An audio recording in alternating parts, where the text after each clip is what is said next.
Thomas stood on his front porch, watching the sun go down over his empty land. The evening sky was beautiful, painted in oranges and purples, but he couldn't enjoy it. All he could see were the empty fields where his cattle used to graze. 200 head of cattle gone, sold off one by one over the past year just to keep the lights on and food on the table. He looked down at the paper in his hand, a foreclosure notice from the bank. The words blurred together, but the number stood out clear as day. $47,000. He had 30 days to come up with that money or the ranch was gone. The land his grandfather had claimed back in 1889, worked with his bare hands, built from nothing. 3 generations of his family had walked this soil, and now, because of him, it would all be lost. Thomas crumpled the paper and shoved it in his jacket pocket. The evening air was getting cold. Fall was coming early this year, and he could feel it in his bones. He was only 52, but he felt ancient. The last 2 years had aged him 20 more. He walked back inside his small ranch house. The place felt too big and too empty now. His wife Helen had passed 2 years ago, after a long battle with cancer. The medical bills had wiped out everything they'd saved over 30 years of ranching. Their insurance covered some of it, but not nearly enough. Not when the treatments went on for 18 months. Not when they had to drive 3 hours each way to the cancer center twice a week. Their 2 kids, Danny and Rebecca, had wanted to come back and help. But Thomas had told them no.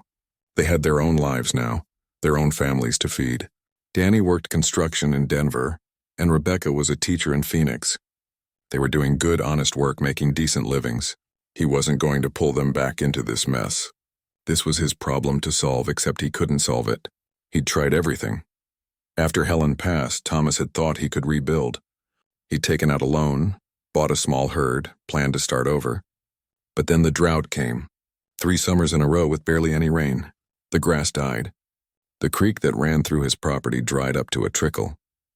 He'd spent money he didn't have on hay and water, trying to keep the cattle alive.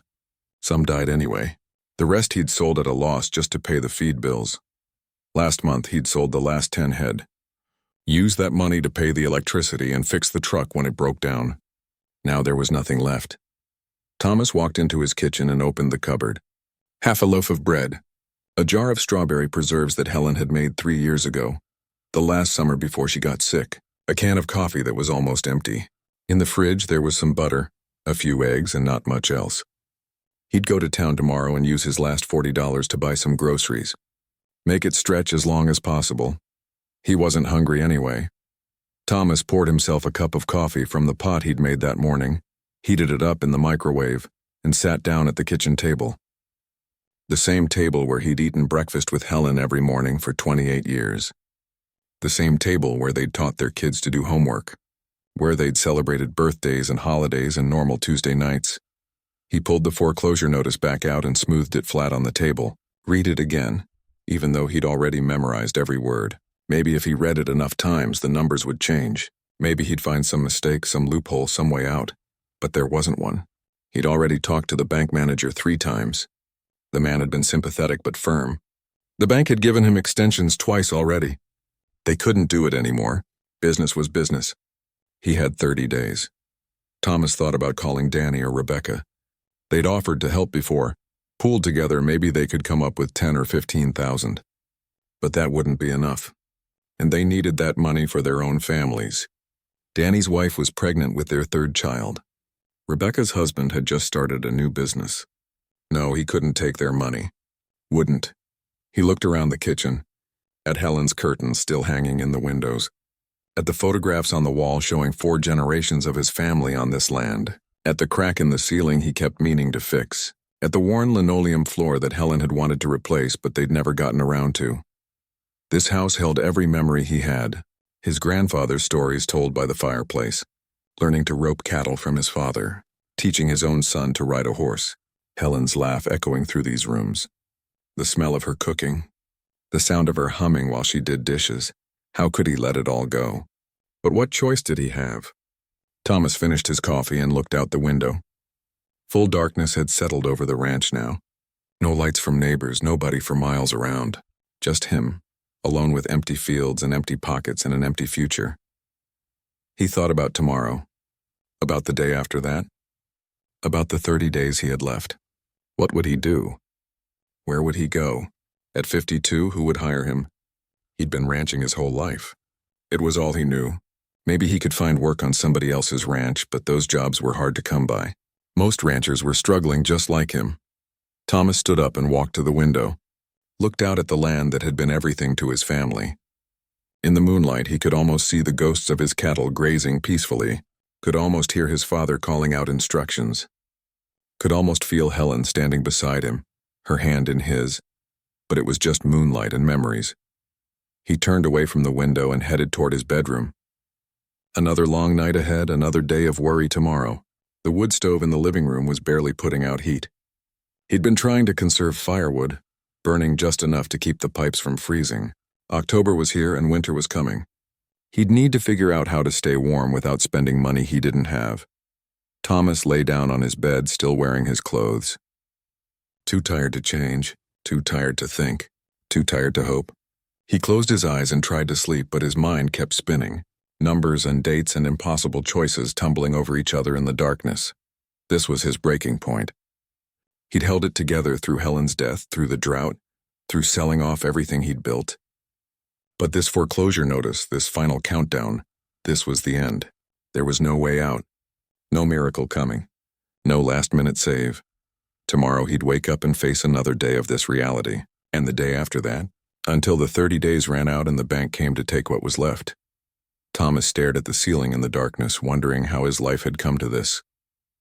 Wondering where he'd gone wrong. Wondering if maybe, just maybe, he should have done something different. Made better choices. Been smarter with money. Sold the ranch years ago when it still had value. But he hadn't. And now it was too late for wondering. All he had left was 30 days and half a loaf of bread. 3 days had passed since Thomas got the foreclosure notice. Each day felt longer than the last. He'd wake up, make coffee, sit on the porch, and stare at nothing. There wasn't much else to do. No cattle to feed. No fences to mend. Just time passing, slow and heavy. It was a Thursday evening, and the temperature had dropped hard. October was showing its teeth now. Thomas sat inside near his wood stove, trying to make the fire last. He'd been rationing his firewood pile, burning just enough to take the chill off. The stove wasn't putting out much heat, but it was better than nothing. He'd made himself some toast for dinner. 2 slices of bread with butter, the last of the eggs scrambled up. His cupboard was getting bare. Tomorrow he'd have to go into town, spend some of the little money he had left on groceries. Rice and beans probably. Cheap stuff that would fill him up. The wind picked up outside, rattling the windows. Thomas added another small log to the fire and watched the flames catch. He was thinking about going to bed early just to save firewood when he heard something. A knock at the door. Soft, almost hesitant. Thomas froze. Nobody came out here. He was miles from the nearest neighbor. Who would be knocking at his door at 8 o'clock on a cold Thursday night? The knock came again, a little louder this time. Thomas stood up and walked to the door. His heart was beating faster. Maybe it was the bank, come early. Maybe it was someone with more bad news. He almost didn't want to open it, but he did. Standing on his porch was an old man. Native American, Thomas could tell right away. The man looked to be in his 70s, maybe older. His face was deeply lined, weathered from years in the sun. He wore an old denim jacket that had seen better days, jeans that were dusty from the road, and boots that were worn almost through. A small backpack hung from one shoulder. "Evening," the old man said. His voice was quiet, respectful. "I'm sorry to bother you so late. I'm traveling through, heading to the reservation 3 counties over. My ride dropped me off at the highway, said this was as far as he could go. I've been walking for about 2 hours now. Saw your light and thought maybe I could rest on your porch for the night. I won't be any trouble. I'll be gone before sunrise." Thomas looked at the man, looked past him at the darkness beyond. The nearest town was 15 miles back the way the man had come. The reservation he was heading to was even further ahead. That was a long walk for anyone, let alone a man this age. "You walked from the highway?" Thomas asked. "Yes, sir. I know it's a lot to ask, but if I could just sit on your porch out of the wind, I'd be grateful. I have some food in my pack. Won't need anything from you." Thomas should have said yes to the porch and closed the door. That would have been the easy thing. Let the man sit outside out of the wind like he asked. Thomas had his own problems. Couldn't help everyone who showed up at his door. But something stopped him. Maybe it was the man's eyes. Kind eyes, tired but peaceful. Or maybe it was the fact that Thomas knew what it felt like to have nothing, to need help and have nowhere to turn. Or maybe it was just that he was tired of being alone in this empty house with his empty thoughts. "What's your name?" Thomas asked. "Joseph," the old man said. "Joseph Whitehorse, I'm Thomas. Thomas Garrett." He stepped back and opened the door wider. "Come on inside. It's too cold to sleep on a porch tonight." Joseph hesitated. "I don't want to impose." "You're not. Come in. I've got a fire going." Joseph stepped inside and Thomas closed the door against the cold. The old man looked around the small living room, taking it in. The worn furniture, the family photos on the walls, the wood stove struggling to heat the space. "Thank you," Joseph said. "This is very kind of you." "Sit down, warm up," Thomas said, gesturing to the chair closest to the stove. "You want some coffee? I've got a pot on." "Coffee would be wonderful."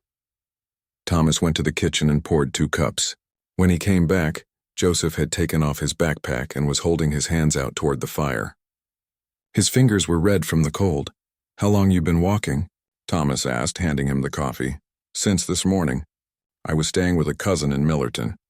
He gave me a ride as far as he could, but he had to get back for work tomorrow.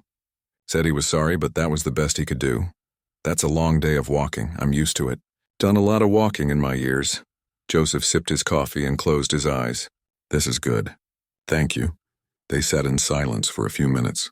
The fire crackled. The wind howled outside. Thomas studied Joseph's face in the firelight. There was something calm about him, something steady. Despite the hard day of walking, despite being cold and tired, he seemed at peace. "You got family on the reservation?" Thomas asked. "A daughter. Her husband passed last year and she's been struggling. I try to visit when I can, help out with the grandkids. She's got 3 boys, all under 10. They're good kids, but they're a handful. I bet. I've got 2 grown kids myself. Don't see them much anymore. They've got their own lives," Joseph nodded. "That's how it goes. They grow up, move on, but they're still your kids no matter where they are." "Yeah," Thomas said quietly. "Yeah, they are." Another silence settled between them. Thomas found himself wanting to talk more. It had been so long since he'd had a real conversation with anyone. Most days he didn't speak out loud at all. "You hungry?" Thomas asked. "I don't have much, but I can make you something. I don't want to take your food. I've got bread, some preserves. It's not fancy, but it'll fill you up." Joseph looked at him for a long moment. "Only if you're eating too. I won't take a man's food if he's not sharing it with me." "Deal," Thomas said. He went back to the kitchen and looked in his cupboard. Half a loaf of bread. That jar of strawberry preserves. Some butter. It was all he had until he went to town tomorrow. If he fed Joseph, he'd be eating into his own supplies. But the man had walked all day in the cold. He needed food more than Thomas did. Thomas made toast, spread butter and preserves on each slice. Put them on 2 plates and brought them out. Poured more coffee, sat down across from Joseph. "It's not much," Thomas said. "It's plenty," Joseph replied. "More than I expected." "Thank you." They ate in comfortable silence. Thomas watched Joseph eat slowly, savoring each bite. The old man ate like someone who knew hunger, who didn't waste food or take it for granted. When they finished, Joseph leaned back in his chair and looked at Thomas. Really looked at him like he was seeing past the surface. "You've got troubles," Joseph said. It wasn't a question. Thomas almost laughed. "That obvious? A man doesn't sit alone in a cold house with empty fields unless something's weighing on him." Thomas didn't know why, but he found himself wanting to tell this stranger everything. Maybe because Joseph would be gone in the morning. Maybe because he'd been carrying this burden alone for so long. Maybe because those kind eyes made him feel like he could trust this man. "I'm losing this place," Thomas said. "Got 30 days before the bank takes it. Been in my family for 3 generations. I've got no way to pay what I owe, no way to stop it." Joseph listened without interrupting. Didn't offer empty comfort or false hope. Just listened. "Lost my wife 2 years ago, cancer. The medical bills took everything. Then the drought killed my herd. I tried to rebuild, but nothing worked. Now it's over." "I'm sorry," Joseph said. "That's a heavy load to carry." "Yeah, well, nothing to be done about it now. You got any help? Family, friends? My kids have their own problems. I won't burden them with mine. And friends, well, ranching's a lonely business. Most folks around here are struggling too."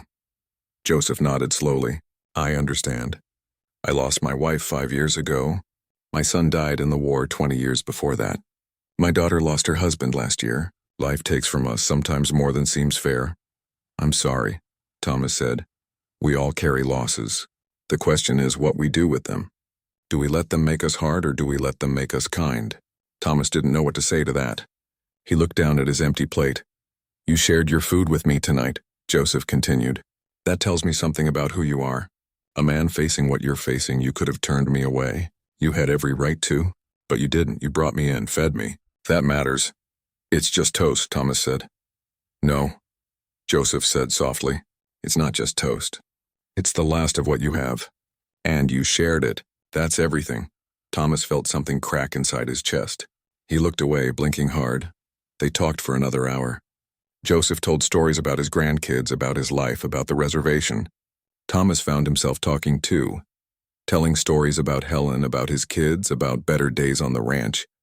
For the first time in months, he felt a little less alone. Finally, around 10 o'clock, Thomas stood up. You take my bed tonight. I'll sleep on the couch.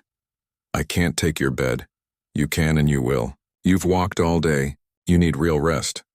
Joseph looked like he wanted to argue, but he was too tired. Thank you, Thomas. You're a good man. Just trying to do right.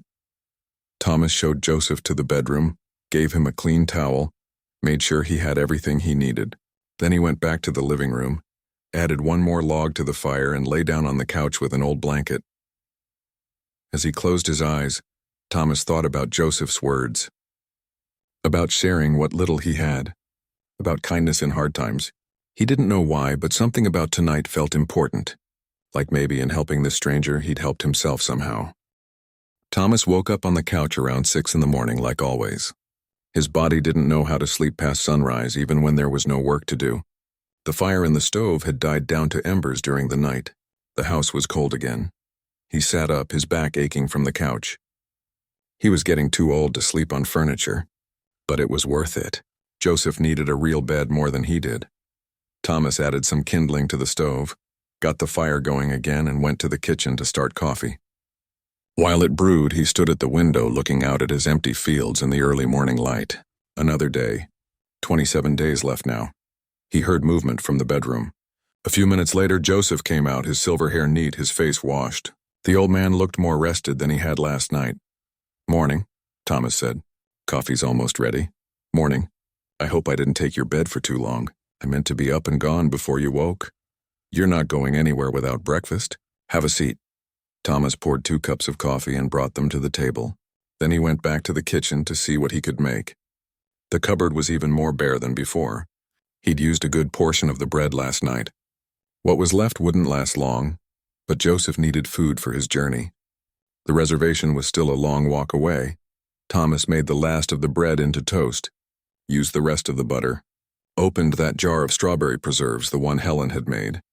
He'd been saving it, not wanting to use it up because it was the last thing he had that she'd made with her own hands. But what was he saving it for? Better to share it with someone who needed it.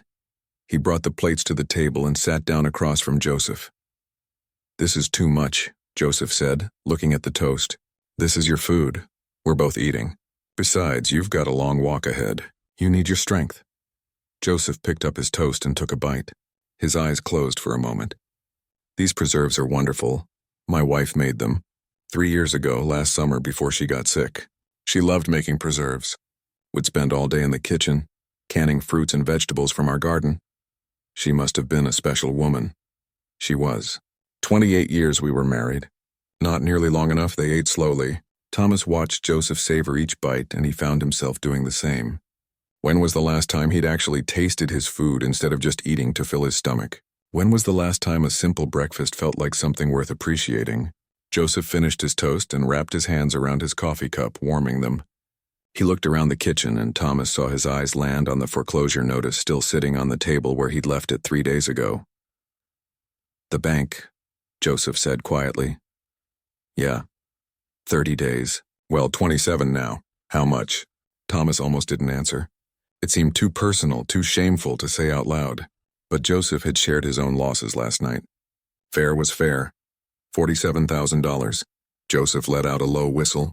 That's a mountain I can't climb. I've looked at it from every angle. Talked to the bank 3 times. They've already given me extensions. This is the end of the line. What will you do? After? Thomas shrugged. Don't know. Find work somewhere, I guess. Maybe one of the bigger ranches is hiring. I can still work. I'm not that old. This place means a lot to you. It's been in my family since 1889. My grandfather homesteaded it, built the original house with his own hands. My father expanded it. I grew up here, raised my kids here. My wife is buried on that hill behind the barn. Thomas's voice cracked. It's not just land. It's everything. It's every memory I have. Joseph nodded slowly. He didn't offer platitudes.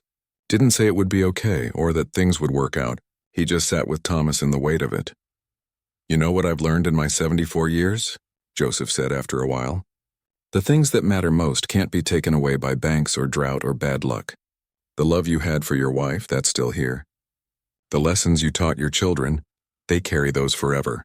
The kindness you showed me last night that ripples out in ways you'll never see. Those things, they're permanent. Doesn't help me keep the ranch, though. No, it doesn't. I'm not saying it does. I'm just saying that even if you lose this place, you haven't lost everything. You're still the man who shared his last bread with a stranger. That counts for something. Thomas looked down at his empty plate. The last of the bread gone, the last of Helen's preserves gone. His cupboards would be bare now until he went to town. He'd fed Joseph everything he had, and somehow he didn't regret it. My grandfather used to say something, Joseph continued. He was an elder in our tribe, a wise man.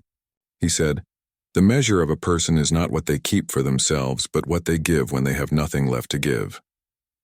I think about that a lot, especially in hard times. Your grandfather sounds like a smart man.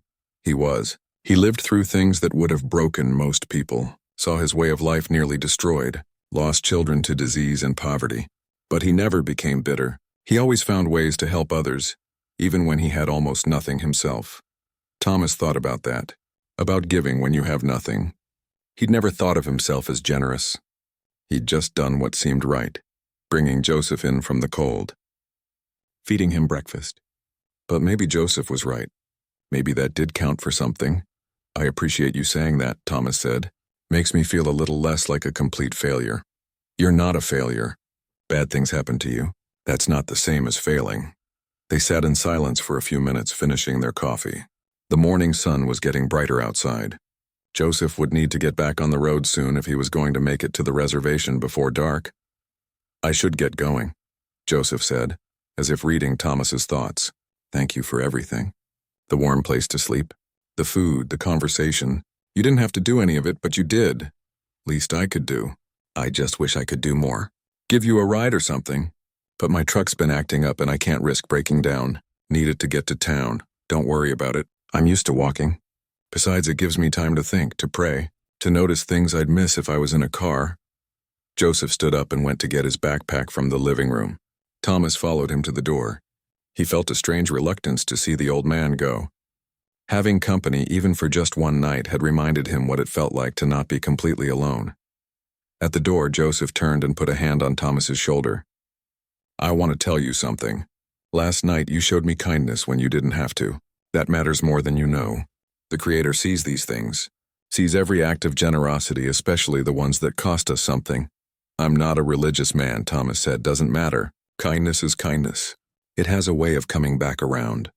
Maybe not in ways we expect, but it comes back. I hope you're right. I am. You'll see. Joseph smiled, and there was something in that smile that made Thomas want to believe him. Take care of yourself, Thomas. And remember, you're not as alone as you think you are. You too, Joseph. I hope you make it to your daughter safely. I will. It's only about 15 miles from here. I'll be there by supper time. Joseph stepped out onto the porch, adjusted his backpack, and started walking down the long driveway toward the road. Thomas stood in the doorway, watching him go. The old man walked with a steady pace. Not fast, but not slow either. Purposeful, like he knew exactly where he was going and wasn't worried about getting there. Thomas watched until Joseph reached the road and turned east toward the reservation. Then he was gone, disappeared over the hill. Thomas went back inside and closed the door. The house felt empty again. Emptier than before somehow. He looked at the kitchen table, at the 2 empty plates and coffee cups. Evidence that someone had been there. That for a few hours he hadn't been alone. He cleaned up the dishes and looked in the cupboard. Completely bare now except for the coffee can and a few odds and ends. He'd have to go to town today. Buy rice and beans like he'd planned. Make it stretch as long as possible. As he washed the dishes, Thomas thought about what Joseph had said. About kindness coming back around. About not being as alone as he thought. Nice words, but Thomas had lived long enough to know that life didn't work like a fairy tale. Good things didn't always happen to good people. Sometimes you did the right thing and still lost everything, but even so he didn't regret sharing his food with Joseph. Didn't regret bringing him in from the cold. If these were his last days on this ranch, at least he'd spent them being the kind of man Helen would have been proud of. The kind of man his grandfather had been. That had to count for something, even if it didn't save the ranch. Thomas dried the dishes and put them away. Looked out the window at another day stretching ahead of him. 27 days left. Less than a month. Then it would all be over. He poured himself another cup of coffee and sat down at the empty table. The foreclosure notice was still there, still real, still counting down. But somehow after last night, after this morning, it felt a tiny bit less heavy. Thomas didn't know why. Nothing had changed. His problems were still there. The debt was still impossible. The deadline was still coming, but something had shifted inside him. Some small thing he couldn't quite name. He picked up the foreclosure notice and folded it carefully, put it in the drawer where he kept important papers. Thomas stood in the barn, organizing tools he hadn't used in months. It was busy work, really, something to keep his hands moving and his mind occupied. But no matter how hard he tried to focus on simple tasks, his thoughts kept drifting back to the night before. To Joseph and their conversations. He'd spent so long being alone with his troubles that he'd forgotten what it felt like to really talk to someone. Not just small talk at the hardware store or quick exchanges at the gas station, real conversation. The kind where you share the heavy stuff and don't feel judged for it. Thomas realized he'd been replaying their conversations in his head all day. Especially what Joseph had said about his own losses. The old man had lost so much. His son, his wife. His daughter's husband, yet somehow he carried it all with grace, walked through life without bitterness eating him up inside. How did someone do that? Thomas had only lost Helen 2 years ago, and he felt like he was drowning. Still woke up some mornings reaching for her before remembering she wasn't there, still heard her voice sometimes in the quiet of the house. The grief sat on his chest like a weight he couldn't shift. And now he was losing the ranch too, losing everything she'd loved, everything they'd built together. It felt like losing her all over again, but Joseph had lost just as much, maybe more, and he still had kindness in him, still had peace in his eyes, still traveled across counties to help his daughter and grandkids, even when he had so little himself. Thomas sat down on an old wooden crate and ran his hands over his face. He was tired, not just physically, though he was that too. He was tired in his soul, tired of fighting, tired of losing, tired of waking up every morning to face impossible problems with no solutions. Last night for a few hours he'd felt different. Lighter somehow. Like sharing his burden with Joseph had made it weigh a little less. Like maybe he wasn't completely alone in this after all. Thomas wished Joseph hadn't left so early. Wished he'd stayed another day, another week even. But the old man had a daughter to help, grandkids to see. His own responsibilities. Thomas couldn't ask him to stay just because he was lonely. He stood up and went back to organizing tools. Found an old rope his father had used for cattle work. Helen had kept everything, said you never knew when you'd need it. She'd been right about that, like she was right about most things. Thomas ran the rope through his hands, testing its strength. Still good. Still useful. Unlike him, apparently. He shook his head. That kind of thinking didn't help. Joseph wouldn't want him sitting here feeling sorry for himself. Joseph would tell him to keep going, to find purpose in each day, to remember that his worth wasn't tied to his bank account or his land. Easy to say. Hard to live. Thomas worked in the barn until lunchtime, then realized he didn't have anything for lunch. He'd given the last of his food to Joseph that morning. He'd need to go to town this afternoon, buy those groceries. Put it off long enough. He locked up the barn and headed back to the house to get his truck keys. The old Ford was parked by the side of the house, dusty and in need of washing. But washing trucks cost water, and water cost money. Everything cost money he didn't have. Thomas climbed into the driver's seat and turned the key. The engine coughed once, twice, then caught. Good. He couldn't afford for it to break down today. Couldn't afford for it to break down ever, really. But especially not today when he needed food. The drive to town took about 20 minutes. Thomas listened to the radio, some country station playing old songs. Songs he and Helen used to dance to in the kitchen. He switched it off. Too many memories today already. Town was small. One main street, a handful of shops, a diner that had been there since before Thomas was born. He parked outside the grocery store and went in. The place was mostly empty. Friday afternoon, not many people shopping. Thomas grabbed a basket and walked the aisles doing math in his head. He had $37 in his wallet. Had to make it count: rice, beans, a loaf of cheap bread, some peanut butter, a dozen eggs, coffee. He counted and recounted, making sure he stayed under budget. At the register, it came to $34 and change. He paid cash and carried the 2 bags out to his truck. As he was loading the bags, he heard someone call his name. Thomas. Thomas Garrett. He turned and saw Doc Miller walking toward him. Doc had been the town veterinarian for 40 years. Treated every animal Thomas had ever owned. Good man, fair prices. Always willing to work out payment plans when times were tight. "Hey, Doc," Thomas said, trying to sound more cheerful than he felt. "Haven't seen you in a while. How are you holding up?" "Getting by." Doc looked at him with concern. Everyone in town knew about Helen. Knew about the ranch struggling. Small towns didn't keep secrets well. "I heard about the bank notice. I'm real sorry, Thomas." "That's a tough situation." Thomas just nodded.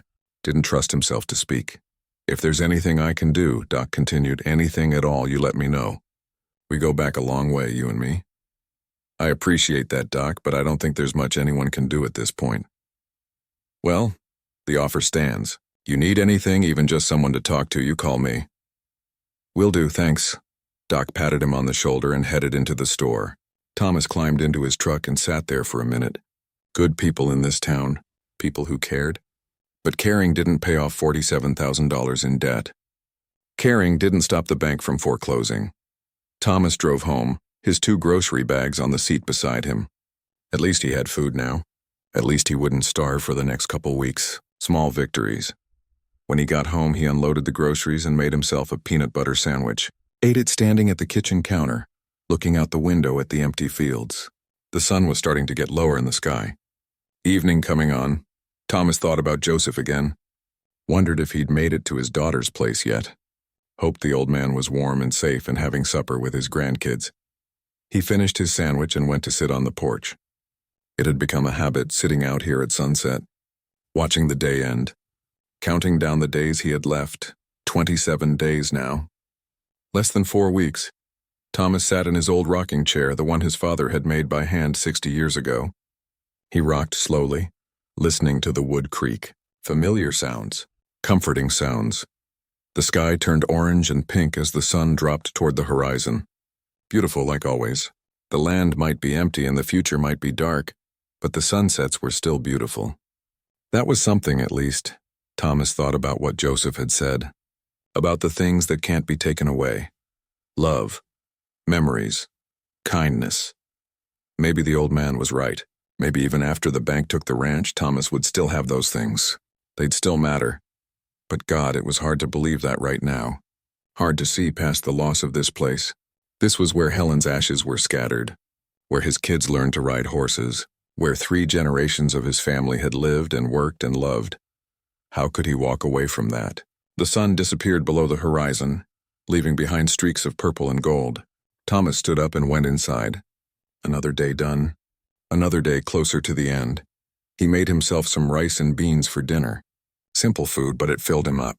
He ate at the kitchen table, the same spot where he and Joseph had shared breakfast that morning. Felt like longer than just this morning. Felt like a different lifetime.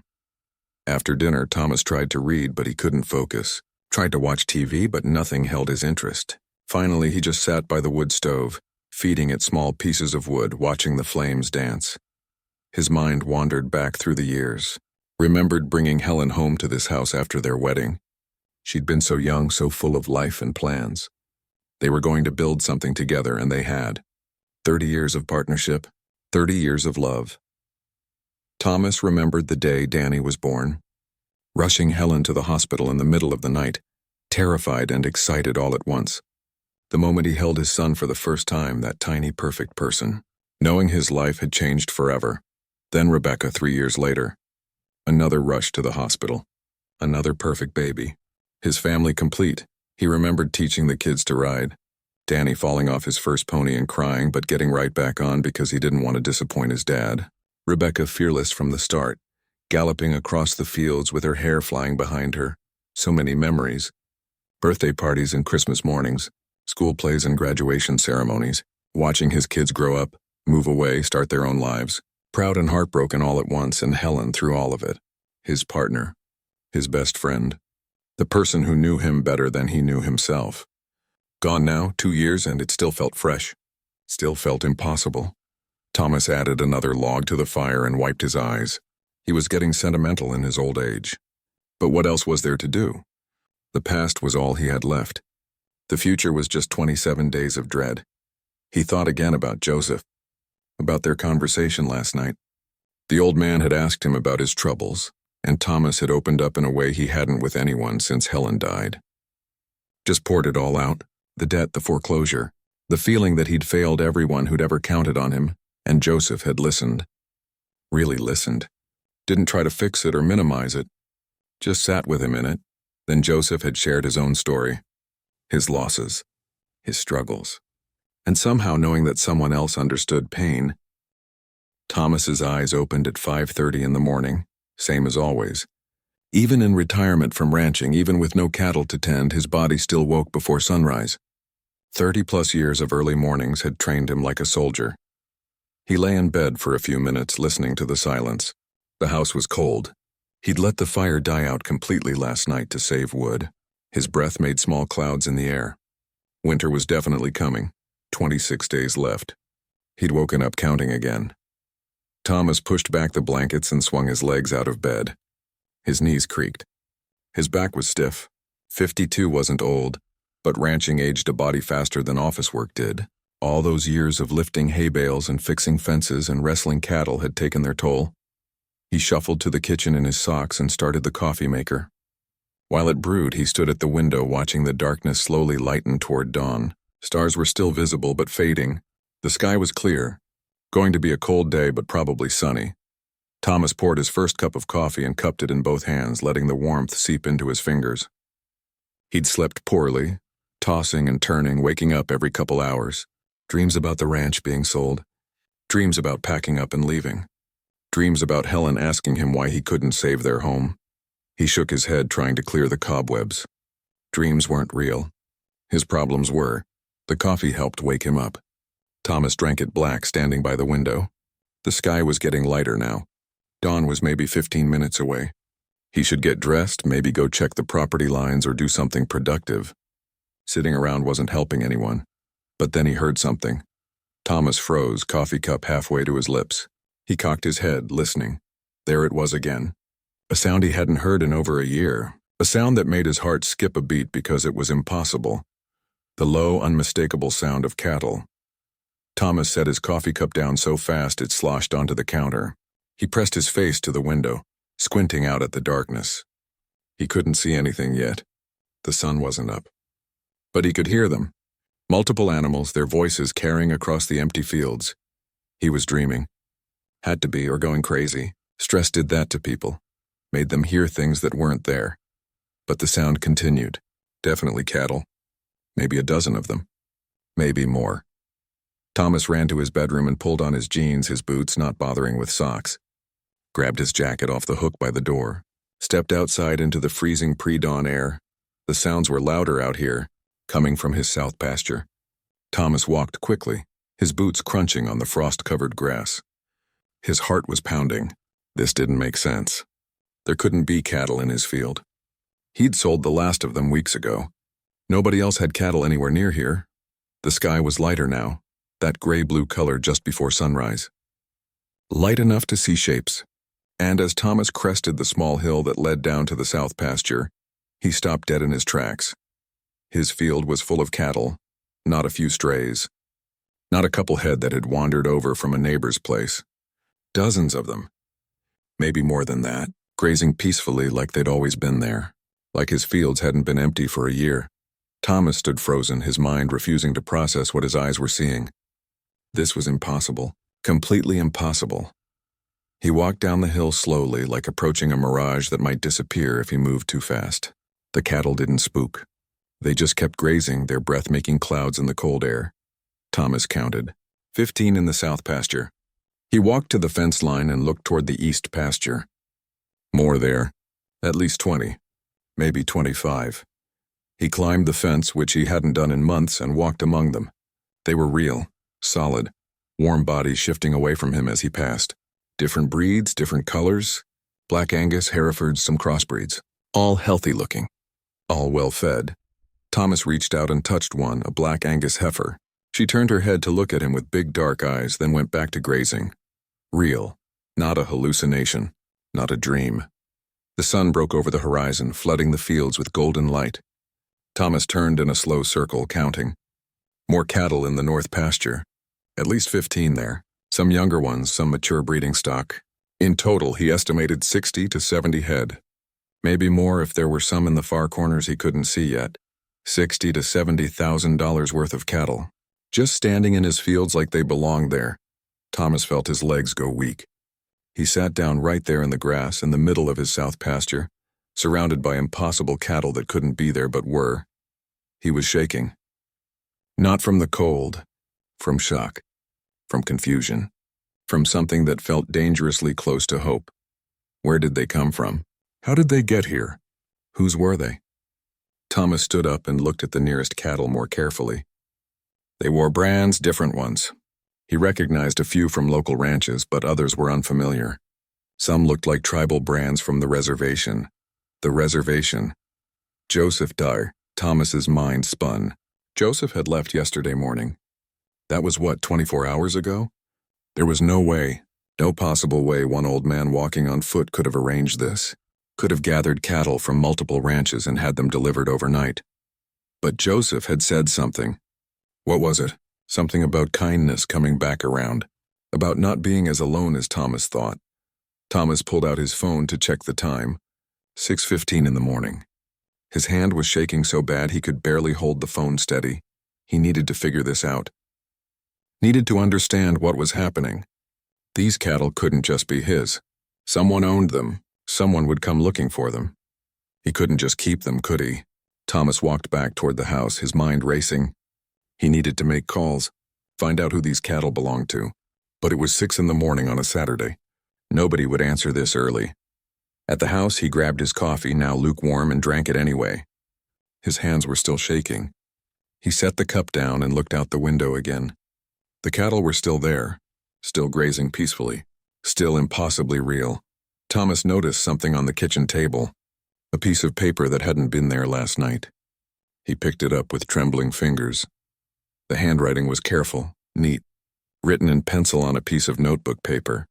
Thomas, what you see in your fields is not magic, but the result of kindness rippling outward. Last night, after you gave me shelter and food, I made some calls.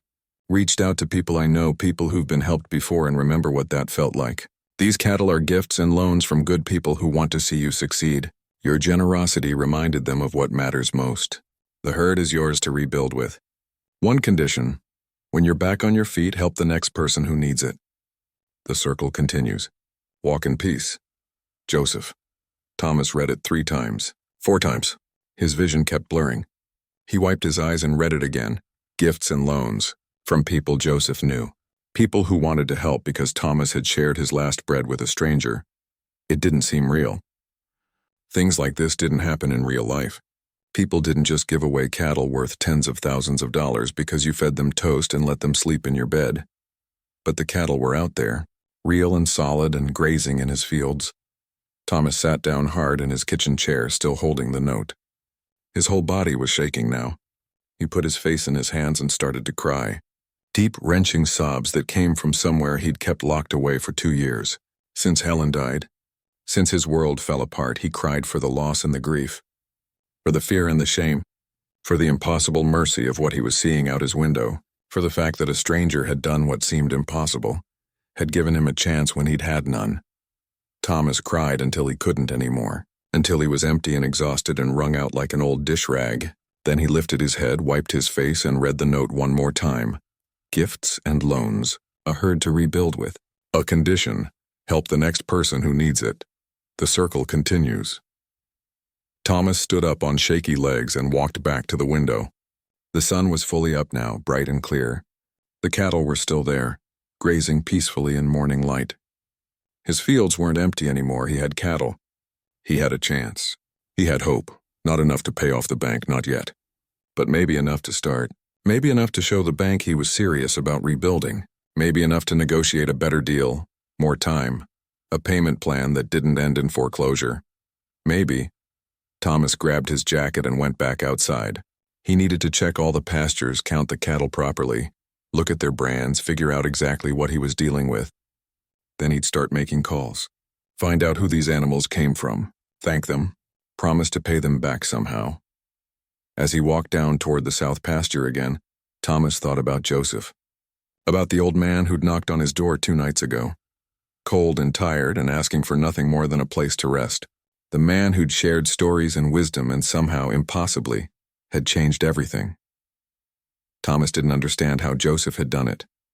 Didn't know how one person could reach out to so many others and convince them to help a stranger. Didn't know what kind of network or community or magic Joseph had tapped into. But he knew one thing for certain. He would never forget this. Would never forget what it felt like to lose everything and have it given back by the kindness of people he'd never met. Thomas stood in his bedroom doorway, looking at the neatly made bed. The sheets were smoothed, the pillow fluffed, everything put back exactly as it should be. Like Joseph had never been there at all, except for that note on the kitchen table and the impossible cattle grazing outside. Thomas checked the small bathroom. Joseph's towel was folded and hung on the rack. No trace of him anywhere.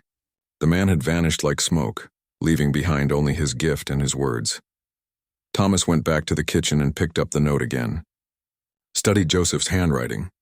It was old-fashioned, the kind of careful script people learned before computers. Each letter formed deliberately. The paper looked like it had been torn from a small notebook.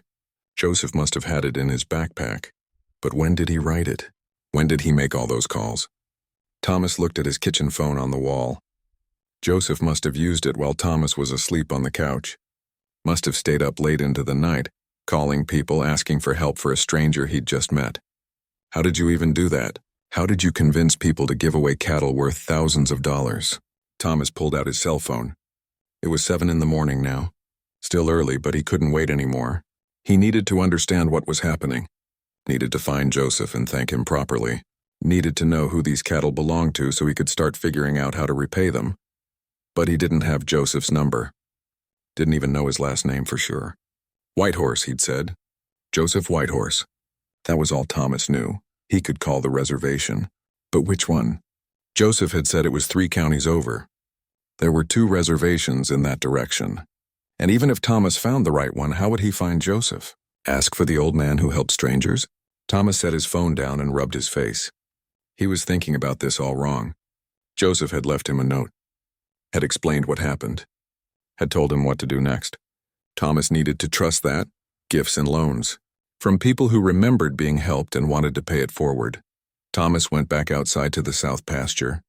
The sun was higher now, warming the cold morning air. The cattle were settling in, some lying down to rest after their night journey. However they'd gotten here, they seemed comfortable. At home. Thomas walked among them slowly, looking at their brands.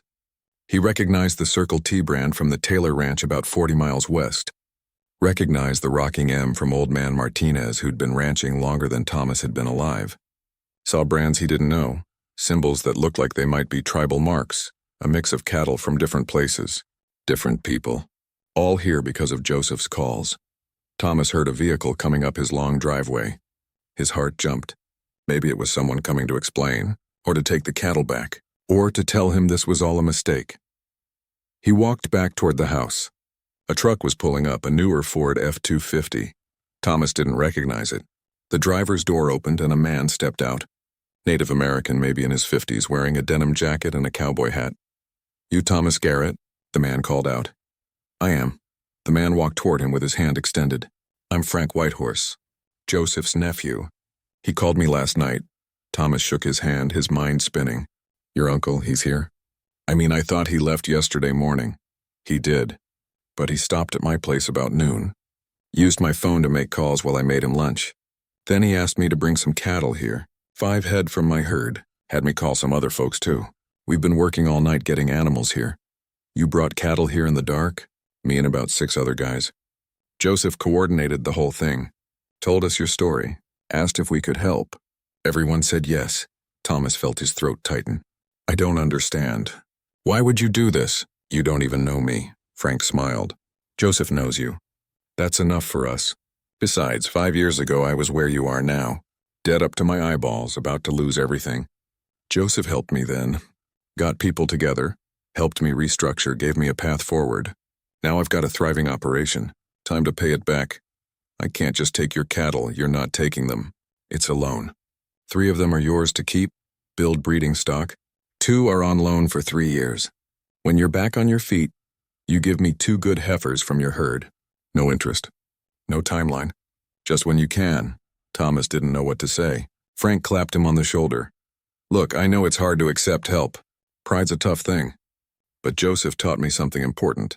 He said the circle only works if people let themselves receive as well as give. You shared your last food with him. Let us share this with you. Where is Joseph now? Thomas asked. I need to thank him. Continued on to his daughter's place. Said he'd be there for a few weeks helping with the grandkids. But he knew you'd want to thank him. So he said to tell you this. The thanks is in the passing forward. When you're good again, help the next person. Thomas nodded, not trusting himself to speak. Frank pulled a folded piece of paper from his jacket pocket. This is a list. Names and numbers of everyone who contributed, how many head they gave, what the terms are. Some are outright gifts. Some are loans with different terms. You'll want to call them all, introduce yourself, work out the details. Thomas took the paper with shaking hands, unfolded it. Saw 8 names listed with phone numbers and notes beside each one. Frank Whitehorse, 5 head, 3 gifts, and 2 3-year loans. Patricia Redcloud, 8 head, all gifts. Michael Chen, 4 head, breeding loan, return 4 in 5 years. Robert and Linda Martinez, 12 head, mixed terms. James Elkhorn, 6 head, all gifts. David Taylor, 15 head, see attached terms. Maria Santos, 7 head, pay forward only. William Beartrack, 10 head, flexible return, 67 head total. Different arrangements. Different people. Some names he recognized, most he didn't. All willing to help a stranger because Joseph asked them to. I don't know how to repay this, Thomas said, his voice cracking. You already did. You fed Joseph when you had nothing. Gave him shelter when you were facing your own darkness. That's the currency that matters in this circle. Now you take this help, rebuild your operation, and when someone comes to your door needing help, you remember how this felt. Frank shook his hand again. I've got to get back. Chores waiting, but call me if you need anything. I mean that. Any questions about the cattle, any problems, you call? Thank you, Thomas managed. Thank you for everything. Frank climbed back into his truck. Before he closed the door, he called out, Joseph's a special man. Known him my whole life. He's got a gift for seeing who needs help and making it happen. Consider yourself blessed that he knocked on your door. I do, Thomas said. I really do. Frank drove away, leaving Thomas standing in his yard holding a piece of paper that represented salvation. He looked down at the list again. Read through the names slowly. These were real people, people with their own families and bills and responsibilities, and they'd all chosen to help him. A total stranger. Because Joseph vouched for him. Because Thomas had shared bread and shelter with an old man on a cold night. Thomas walked back into his house and sat down at the kitchen table. Spread out the list in front of him. Picked up his phone. It was 7:30 now. Still early, but not too early to call. He needed to start thanking these people. Needed to hear their voices. Needed to understand what they were giving him. He started with Frank, but realized he'd just left. So he tried the second name. Patricia Redcloud. The phone rang 3 times before a woman answered. Hello, Mrs. Redcloud? My name is Thomas Garrett. I'm calling about the cattle. Frank Whitehorse just left my place and gave me your name. Oh, Thomas, I'm so glad you called. How are the cattle settling in? I'm still trying to understand what's happening, ma'am. Frank said you gave 8 head. All gifts. I can't accept that. It's too much. Patricia laughed, a warm sound. Young man, I'm 73 years old. I've been ranching for 50 years. Those 8 head are from my herd of 200. I can spare them. And they're not just gifts to you. They're gifts forward for what Joseph did for my family 20 years ago. What did he do? My husband died suddenly. Heart attack. Left me with 3 kids and a ranch I didn't know how to run. Joseph showed up at my door, said he heard I needed help. Spent 2 months teaching me everything. How to manage cattle, how to handle the books, how to negotiate with buyers. Never asked for a penny. Just said to help someone else when I could. Well, now I can, and I am. Thomas felt tears welling up again. Thank you. I don't know what else to say. Say you'll keep going. Say you'll rebuild. Say you'll pass it forward when your time comes. That's all the thanks any of us need. They talked for a few more minutes. Patricia gave him advice about managing a mixed herd, told him which of her 8 head were good breeding stock, promised to answer any questions he had. When they hung up, Thomas sat staring at his phone. This was real. This was actually happening. He called the next number. And the next. Spent 2 hours on the phone, talking to each person on the list, hearing their stories, learning their connections to Joseph, understanding the web of kindness and support that Joseph had woven over decades of helping people. Every single person had a story. Someone Joseph had helped, someone who'd been saved by this same circle of giving, and now they were all reaching out to help Thomas because he'd shown Joseph kindness. By 10 o'clock, Thomas had talked to everyone on the list. The next week passed in a blur. Thomas barely slept, running on adrenaline and hope and the overwhelming need to understand what had been given to him. Every morning he woke before dawn, made coffee, and went out to check on the cattle, making sure they were real, making sure he hadn't dreamed the whole thing, but they were always there, solid and real and his. Well, not entirely his. Some were gifts, some were loans, but they were in his care, his responsibility, and slowly, that responsibility was pulling him back to life. On Monday, Frank Whitehorse came back with his grandson, a teenage boy named Luke. They spent the afternoon helping Thomas set up a better feeding system and checking the fences. Thomas had let some of the fence lines go, figuring he didn't need them without cattle. Now they mattered again. These posts need replacing, Frank said, shaking a weathered wooden post. This one's rotted through. I know. I've been meaning to fix them. Just haven't had the money for materials. Frank pulled out his phone and made a call, spoke in his language for a few minutes. When he hung up, he said, "My cousin runs a lumberyard. He's got some posts left over from a big order that didn't get picked up. Said you can have them at cost if you can come get them. I appreciate that, but cost is still more than I've got right now." Frank studied him for a moment. "How much do you have?" Thomas felt his face heat up.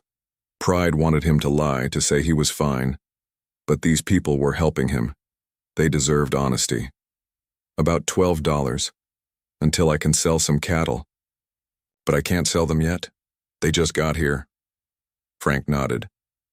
"The posts can wait a week or two then. These fences will hold that long. When you're ready, we'll go get them together. I'll front you the money, and you can pay me back when you sell. You've already done so much." That's how this works, Thomas. We help each other. Nobody gets through this life alone. The sooner you accept that, the easier everything gets. Thomas swallowed hard and nodded. "Okay, thank you." On Tuesday, a truck pulled up around noon. An older Hispanic man climbed out, followed by a woman about the same age. Thomas didn't recognize them, but they smiled and waved like old friends. "You must be Thomas," the man said, shaking his hand. "I'm Robert Martinez. This is my wife Linda. We brought the 12 head. I know. I called to thank you. You didn't have to drive all the way out here. We wanted to see the place, meet you in person. Joseph said you had good land, good heart. He was right on both counts." Linda pulled a basket from the truck. "I brought food. Figured a man living alone might appreciate a home-cooked meal." The basket was full. Tamales, rice, beans, fresh tortillas, even some dessert. More food than Thomas had seen in months. "This is too much," Thomas protested weakly. "Nonsense," Linda said, carrying the basket into his house without waiting for permission. We're staying for lunch, going to make sure you eat properly. They spent 2 hours with him, ate together at his kitchen table, talked about ranching and weather and cattle prices, gave him advice about breeding seasons and market timing, treated him like family, not like a charity case. Before they left, Robert handed Thomas a business card. That's my cell number. You call me when you're ready to sell. I've got connections with buyers. I'll make sure you get fair prices. You've already given me so much. Robert put a hand on his shoulder. 20 years ago, I was broke, lost everything in a bad drought. Joseph connected me with people who helped me start over. Everything I have now, I owe to that kindness. This is just me paying it forward. Let me help. On Wednesday, a young Native American woman arrived with her father. She introduced herself as Patricia Red Cloud's granddaughter, Angela. Her father was William Beartrack, one of the names on Thomas's list. Grandmother wanted to come herself, Angela explained, but her arthritis is acting up. She sent me instead. Said I should learn about this circle she's always talking about. William Beartrack was quiet, but his eyes were kind. He walked the Yow property with Thomas, pointing out things Thomas hadn't noticed. Water sources that could be developed, areas where grass was coming back, places where shelter could be built for winter. You've got good land, William said. Just need some attention. Need someone who cares about it. I do care. Just haven't had the resources to do much. You have resources now, not just cattle. You have people. That's the most valuable resource there is. Angela was in her 20s, studying ranch management at the State University. She asked Thomas questions about his operation, his plans, his goals, made notes on her phone. Before she left, she said, I'm doing a project on sustainable small ranch operations. Would you mind if I used your place as a case study? I could help you develop a management plan. No charge. It would help my research. Thomas agreed, amazed at how help kept appearing in unexpected forms. Thursday brought David Taylor, a white rancher in his 60s who'd brought 15 head of cattle. He arrived with a trailer full of hay. Heard you were short on feed, David said. This should get you through a few weeks until we figure out a better solution. Mr. Taylor, I don't know what to say. Call me Dave. And you don't have to say anything. I know what it's like to struggle. The 15 head I gave you, they're from good stock. Should breed well. In 5 years, when you're paying me back, I just want breeding quality returns. The exact number is flexible based on how things go. They unloaded the hay together. Dave was strong for his age, moved with the ease of someone who'd worked physically his whole life. As they worked, he talked. Joseph called me Saturday morning, told me about you, said you reminded him of good people, said you shared your last food without hesitation. That told me everything I needed to know about your character. It was just toast. It's never just anything. It's who you are when no one's looking. Who you are when you've got nothing left to give. That's the real measure of a person. Friday brought a surprise. Michael Chen showed up with his teenage daughter. Michael owned a ranch about 60 miles away, had brought 4 head-on breeding loan terms. My daughter Amy is in FFA, Michael explained. She's doing a project on cross-cultural agricultural cooperation. When Joseph told me about you, I thought it would be perfect. Would you mind if she visits sometimes, learns from your operation? Of course not. But I'm not sure I'm the best teacher right now. You're perfect, Amy said shyly. You're building something from almost nothing. That's what I want to learn about. How to start, how to keep going when things are hard. Thomas felt something shift in his chest. These people weren't just giving him cattle, they were including him in their lives, making him part of a community he hadn't known existed. Saturday, Frank came back with 4 other men.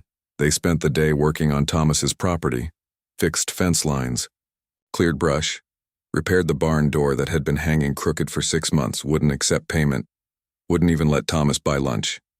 This is what we do, Frank said. We show up for each other. Next month, we'll show up for someone else. That's how community works. By Sunday, Thomas was exhausted, but in a different way than before. Not the exhaustion of hopelessness and worry. The exhaustion of work and purpose and being part of something larger than himself. He sat on his porch that evening, watching the sunset. The cattle were settled. The fences were repaired. His cupboards had food. His refrigerator was full from all the meals people had brought. His phone had a dozen new contacts, people who'd told him to call any time he needed anything. Thomas thought about the foreclosure notice. He still had it, still needed to deal with it. But now he had options.